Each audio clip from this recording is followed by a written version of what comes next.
There are many harrowing eyewitness accounts of 9/11, but the one we'll cover today is particularly unique because it was posted by a Reddit user who was tripping on LSD at the time, which adds a whole new surreal layer to the trauma that everyone who saw it experienced. Let's investigate.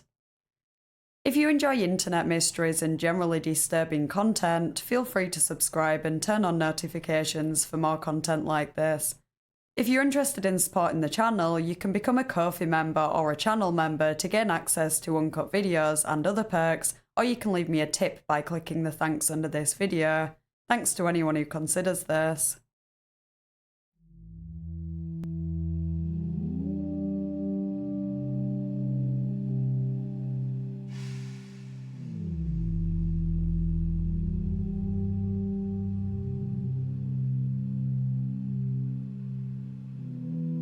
This video centres around 9/11 and features a detailed eyewitness account, which some may find distressing. Viewer discretion is advised. You can become a Ko-fi member or a channel member to watch an uncut version of this video which features extra details that were too disturbing to include in this cut. The term psychonaut derives from two ancient Greek words and translates to sailor of the mind.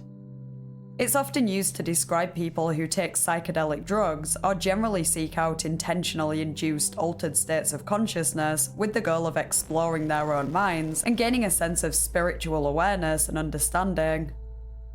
There is a subreddit dedicated to psychonauts with almost 440,000 members that features a variety of different posts, from trip reports, which are descriptions of people's experience taking psychedelics, to posts arguing why these substances should be legal, to trippy artwork. There are so many fascinating stories on here, maybe I'll cover more in a future video. I think it's particularly useful for people who have never tried such substances, as it provides insight into the positives and negatives of experimenting with them, often with a focus on harm reduction, so while there are plenty of posts from people recommending them and referencing scientific evidence for the medical benefits of LSD and mushrooms, etc., there are others from people warning of the dangers and describing bad experiences. The top post of all time, and the focus of this video, is a post titled, "I watched the Twin Towers fall on LSD." I doubt there's a single person watching this that hasn't heard about 9/11, but I'll provide some backstory anyway. On Tuesday the 11th of September 2001, 19 terrorists who were associated with Al-Qaeda, a militant Islamic extremist network, hijacked 4 planes that were travelling from the East Coast to California. 2 of the planes were flown into the Twin Towers of the World Trade Center in New York, with the first crashing into the North Tower at 8:46 a.m. and the second hitting the South Tower 17 minutes later.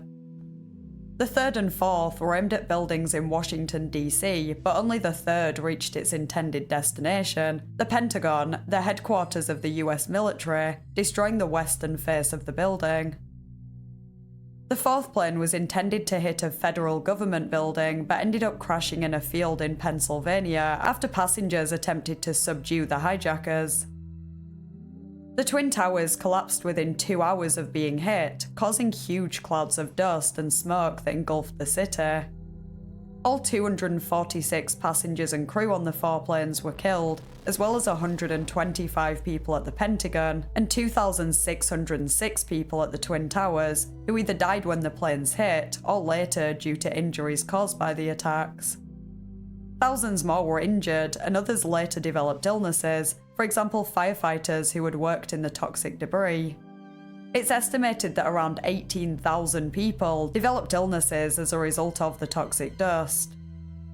The impact of the 9/11 attacks was astronomical, not just for the US, but the rest of the world too, and over 21 years later, it's still culturally significant.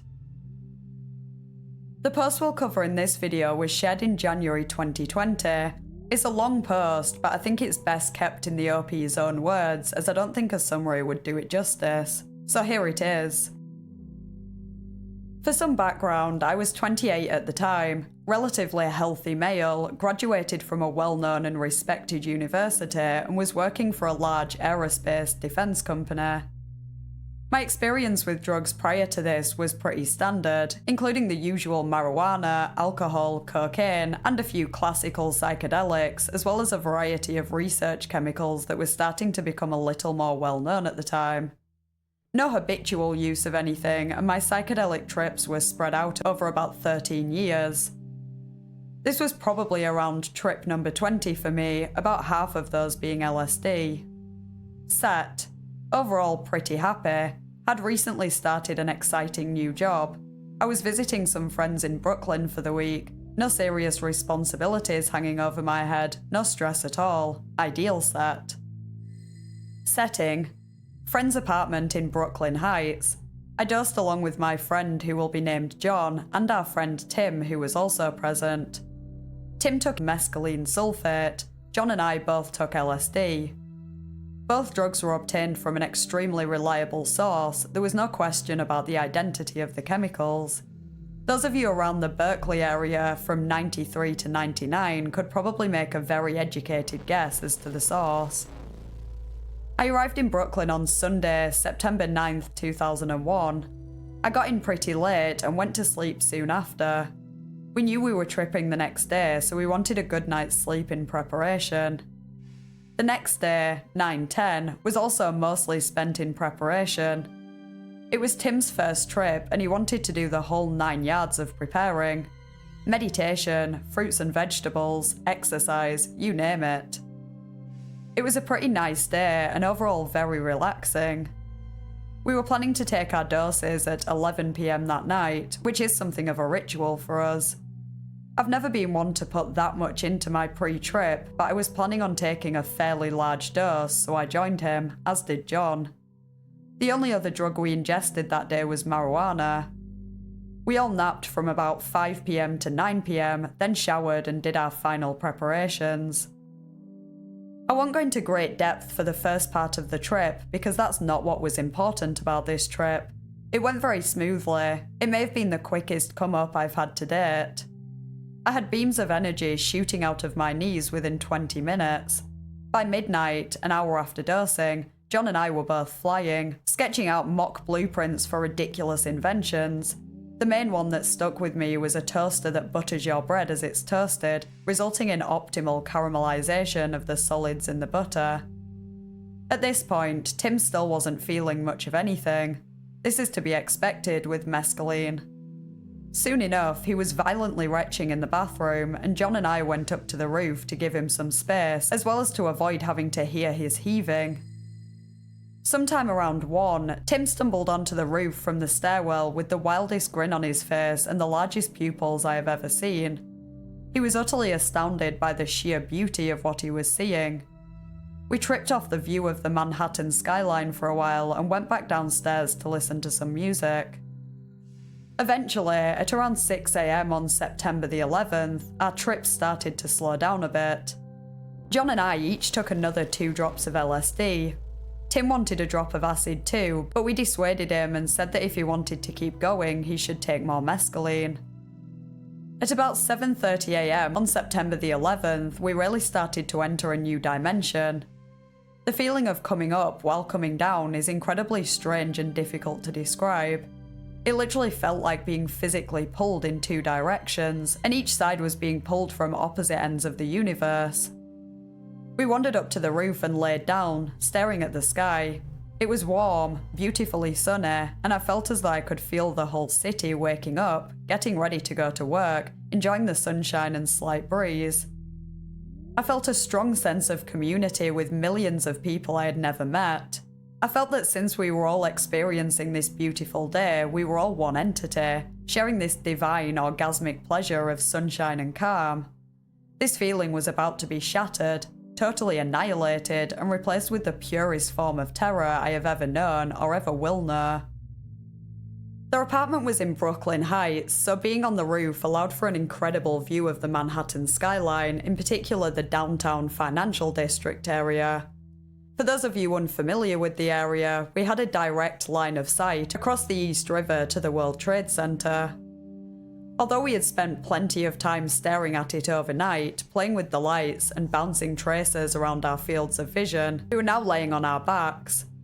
Not much conversation was taking place, or at least not verbally. We all felt very calm and relaxed, or relatively so given the condition we were in. Then it happened. Boom. It was almost like a deep, rolling clap of thunder, but the sky was clear. We all jumped up, startled but not really scared. I couldn't articulate it at the time, but I think I thought it was a transformer exploding. I said something like, "I think that was the electric." Then I hear John say, "What the fuck?" I turn around and there's a huge cloud of black smoke coming out of the North Tower.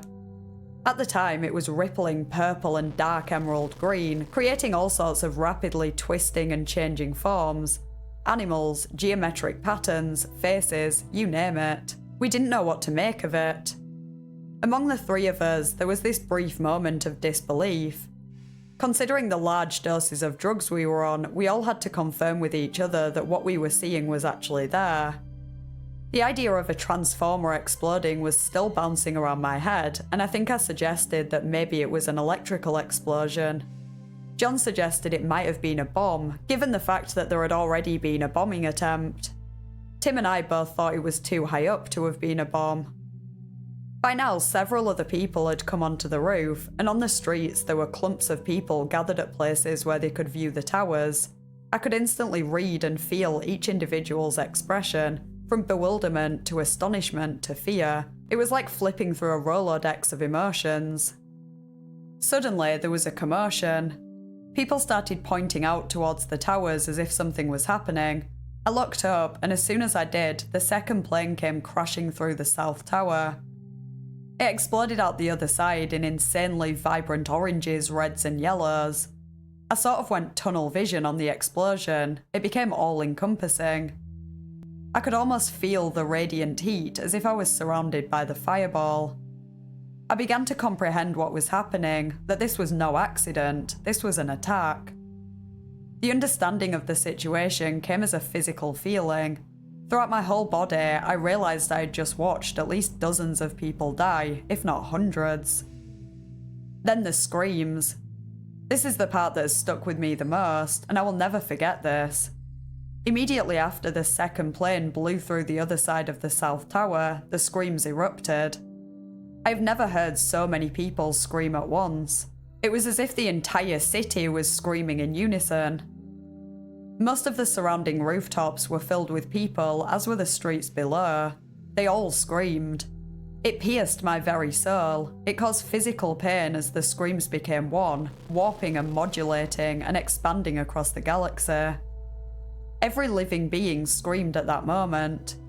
An image flashed in my head of a shadowy figure with a sort of mad scientist aesthetic, clutching a dropper vial. In the vial was pure, distilled terror. That's what I was hearing.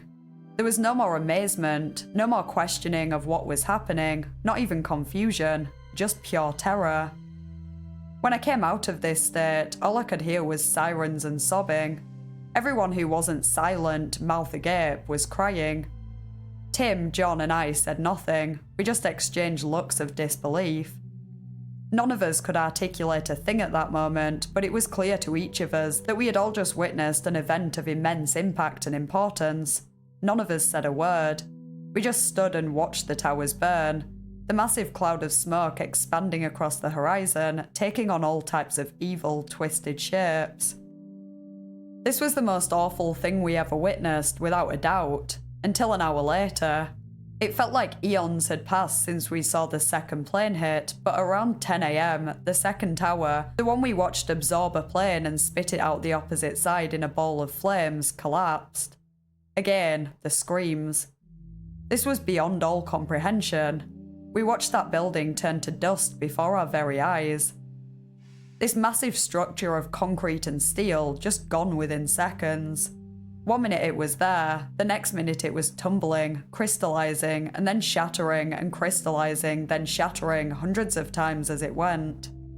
It was clear that if there was still anyone inside, they were now dead beyond a doubt. This was too much for me. I started to vomit, but there was nothing in my stomach, so I just dry heaved on the roof, screaming between retches. I began to question all reality, my mind trying to deny that this could ever happen, that it must be the drug. please let it just be the drug. But it just kept getting worse. I started to tumble into a void of terror and confusion, beginning to lose all touch with reality. The words why and what flew around my head, repeating over and over. Then the screams started again. I get up from all fours and watch as the North Tower follows the other's path.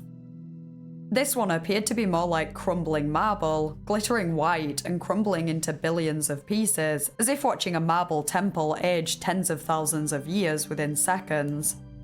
I don't remember much after that. I have a few short flashes from the rest of the day. We mostly just sat around in total silence, smoking cigarettes and occasionally crying. We didn't know about the other attacks until later that afternoon, and when we watched the coverage of Building 7 collapsing. This was without a doubt the single most terrifying, terrible day of my life. I'm struggling for words to describe it, but it's impossible. The psychedelic experience in and of itself is impossible to describe, let alone witnessing something so traumatic, transformative, and historical. I'm going to wrap this up now, as it has been incredibly difficult to write. I may come back and edit it at some point, but I'm not ready yet. This has been the first time I've ever written about this experience in detail, and although it was hard, I think it has been beneficial to me. Reading that made me incredibly grateful that I've never witnessed anything even remotely close to the magnitude of this horrific event. Of course, OP's account is harrowing, but it's also fascinating to hear a first-hand description of what happened from a totally different perspective. I wonder if the LSD overall made the situation more or less traumatic for OP. On one hand, it would have been so surreal and almost unbelievable that it may have unconsciously tricked his brain into thinking it wasn't real, which may have at least temporarily masked the immensity of what he was witnessing. On the other hand, if he initially registered it as a bad trip, that would be one hell of a bad trip. And considering it's not unheard of for people to become traumatized during a bad trip when nothing bad that's real actually happens, this would be so much worse. In reply to a comment asking how OP is doing, he says he's doing better now, though at the time he was pretty shaken up. He took 2 weeks off work and then tried tripping again after those 2 weeks, which he describes as a big mistake, as he was alternating between deep depression and fear and spent the whole time wishing it would end. In another comment, he says he didn't take psychedelics for a few years after that, then resumed as normal around 2005, and now he's retired, he takes them a bit more frequently. While they've been a positive thing for him overall, and he thinks they've made him a better person, he has had a few bad experiences related to coping with what he saw that day. After the first few months that followed the attacks, he was able to push it to the back of his mind, and he states that writing the post made it easier to think about. His memories have become more vivid, but it's more organised, so easier to deal with. I should probably end this video with a word of warning regarding psychedelics. While many people have positive experiences and praise the potential therapeutic effects, you'd be lucky to find a psychonaut who hasn't had at least one bad trip, which typically involves intense feelings of anxiety, paranoia, disorientation, detachment, and can result in flashbacks when the drug has worn off. Bad trips can be terrifying, drawn out, and can have long-lasting effects. Particularly for people who have a predisposition to psychotic disorders, they could even trigger a psychotic episode. Even in a safe and controlled environment, there is a risk of things going wrong, and you never know if you could end up witnessing something like OP did that would be much harder to process while under the influence. The decision to try such substances should not be taken lightly. Consider the potential risks, and of course the legality in your country. OP clearly had a really rough time after his experience, but considering how distressing the event that he witnessed was, he was really lucky to not have suffered more severe consequences in the long run. Many people would not be so fortunate.